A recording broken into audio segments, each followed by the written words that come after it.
Hi, my name is Bennet Allen, and I'm with the Center for Opioid Epidemiology and Policy at NYU School of Medicine.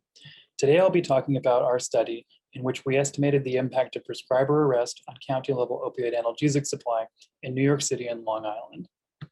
First, some disclosures. Myself and all co-authors have no conflicts of interest. Additionally, our research was supported by the Center for Opioid Epidemiology and Policy at NYU. First, I'll give some background and introduction. Then I'll discuss the methods and share a few findings, and finally talk about the policy implications of our study. So we know about the opioid overdose epidemic and that opioid analgesic prescriptions have increased substantially in the US during the past 2 decades. Although they peaked in 2012, they remain at epidemic levels, and in 2018, there were 168 million prescriptions dispensed nationally. These correspond to sustained high levels of individuals reporting non-medical opioid analgesic use. Prior research has identified that healthcare providers, including primary care physicians and unregulated pain management clinics, often are the sources of diverted OA medication. So while public health interventions, there are many of them to interrupt or reduce unnecessary prescribing or overprescribing, there have been 2 primary supply side policies to reduce OA diversion and aggregate supply. These are laws like regulating pain management clinics and criminal sanction of providers. Pain clinic laws have been robustly evaluated, and they're associated with reductions in aggregate prescriptions filled, as well as OA-involved mortality. However, only one study has evaluated criminal sanction of prescribers as a supply-side intervention. This study, which was conducted in Florida, identified appreciable state-level decreases in OA-involved mortality after a large-scale action against a large network of prescribers across the state. However, while their analysis was statewide, most enforcement actions against prescribers are very small in scale and are often limited to just a single prescriber or perhaps 2 prescribers. Likewise, regardless of the scale of the enforcement action, there's considerable time and cost associated with criminal sanction of prescribers.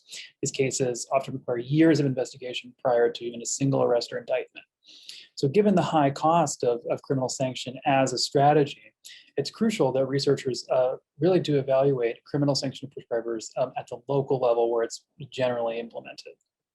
In the context of public health and public safety partnerships, empirical assessment of both public health and public safety interventions becomes more necessary, particularly as these domains are going to be working together, these disciplines. So our study, there were no prior studies that assessed criminal sanction of prescribers at the local level. So to do this, we wanted to look at the impact of sanctioning prescribers on OA prescriptions to see whether these sanctions might have be associated with decreases or increases in OA supply in the county at the county level. We looked in New York City and Long Island, New York, because the federal jurisdictions, the federal prosecutors that hold jurisdiction over these 2 areas, the U.S. attorneys for the Southern and Eastern District, have engaged prescriber enforcement as a leading strategy. They have been sort of national proponents of this and have also executed a large number of these cases relative to the rest of the country. This really makes New York City and Long Island the ideal case studies to look at the impacts of criminal sanction of prescribers. So to do this, we used 2 data sources. We used retail pharmacy prescription dispensation data and prescriber arrest information. Our prescription data, we looked at monthly opioid analgesic prescriptions at the county level for all the 5 counties comprising New York City and the 2 counties in Long Island from 2011 to 2018. We included all Schedule 2 and 3 formulations as opioid analgesics, but we excluded buprenorphine, which is used primarily for opioid use disorder treatment. We also, our prescriber arrest data, we drew from public announcements made by the federal prosecutor's offices announcing the arrests of prescribers on charges related to OA sales or OA distribution. We excluded cases that were for drug-induced homicide or that were related to patient deaths in some way or opioid-related overdose deaths. Our exposures and outcomes, we considered each prescriber arrest an individual county level exposure for the county in which the prescriber's practice was located. That's not necessarily the county where the prescriber lived. We considered the 6-month period before their arrest unexposed time and the 6-month period after the arrest exposed time. We examined 4 county level outcomes for each arrest. We looked at the overall rate of prescriptions, we looked at high dose prescriptions, we looked at prescriptions paid with cash, and finally we looked at prescriptions OAs co-prescribed with benzodiazepines. So high dose and cash payment prescriptions in particular, as well as benzo co-prescriptions, could be considered proxies for non-medical use. Although we want to be judicious about making that leap. Our statistical analysis was threefold. First, we looked at descriptive statistics for all counties and all outcomes, as well as the 2 jurisdictions overall. We also conducted interrupted time series models separately for each arrest event and each outcome. So we use negative binomial segmented regression models that I discuss in some more detail in the methods brief, as well as using a 6-month window on either end of the arrest to avoid overlap within counties.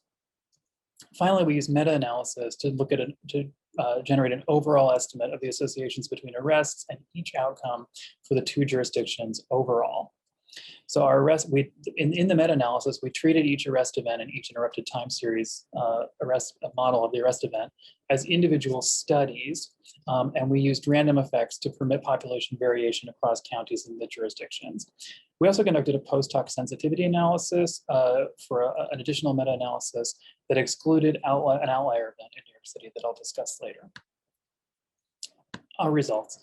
So we identified 23 arrest events during the whole study period, 12 in New York and 11 in Long Island. So these are not common events. During the study period, the overall number and rate of OA prescriptions in both overall jurisdictions changed, and as well as for all 4 outcomes in each of the 7 counties.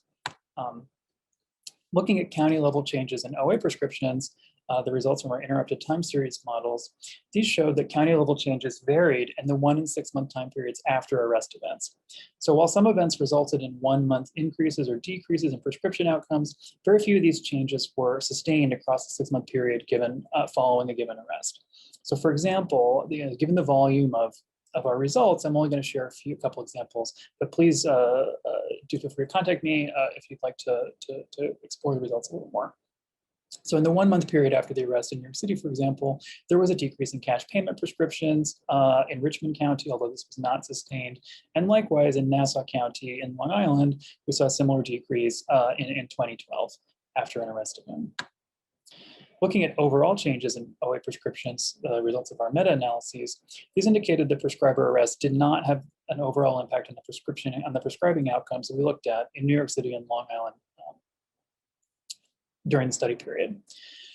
While there was an overall decrease in the rate of cash payment prescriptions, we did find that an incident rate ratio of 0.95. This attenuated just slightly when an outlier event was removed. Our study heterogeneity additionally ranged from 79 to 98% across the 2 jurisdictions.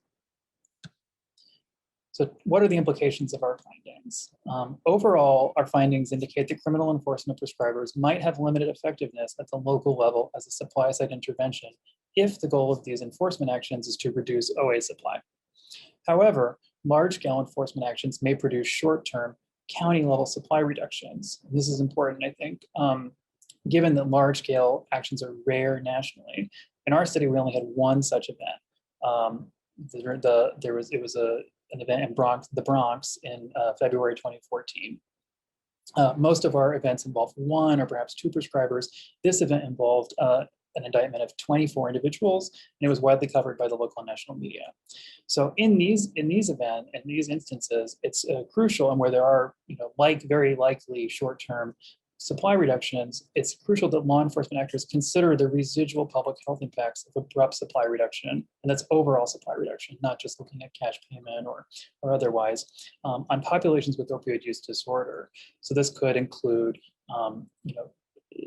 catalyzing potential transitions from opiate and analgesics to heroin. It could increase the risk of opioid overdose if people's supply is cut off, and they need to have tolerance changes, things like this. Additionally, the short-term changes in the OA supply were not sustained. I think this is important because it indicates potential supply displacement dynamics for diverted OA prescriptions. Prior research has shown supply displacement for other drugs, and our findings may gesture toward supply displacement dynamics for the diverted OA market in New York City and Long Island. Notably, an important limitation of the study is that we looked only at arrests corresponding to federal prosecutions. We selected federal prosecutions because the federal prosecutors in New York City have been such proponents of this, and additionally, that we assume that the volume of OI diversion might be larger for federal prosecution as opposed to state prosecution. However, it's important, we might have, it's a potential limitation in that we might have missed and not captured all arrest events. Future research should rigorously evaluate case-level public safety responses to the opioid overdose epidemic and consider their impacts on population health. Thinking about public health and public safety partnerships, it's really important that the public safety responses are held to similar standards that the public health responses are held to, and vice versa. Finally, I'd just like to acknowledge the co-authors of this study, Ellen Caniglia, Victoria Jen, and Magdalena Cerda, all of whom are with the Center for Opioid Epidemiology and Policy at NYU. Thank you for your time, and I hope that you enjoyed the presentation.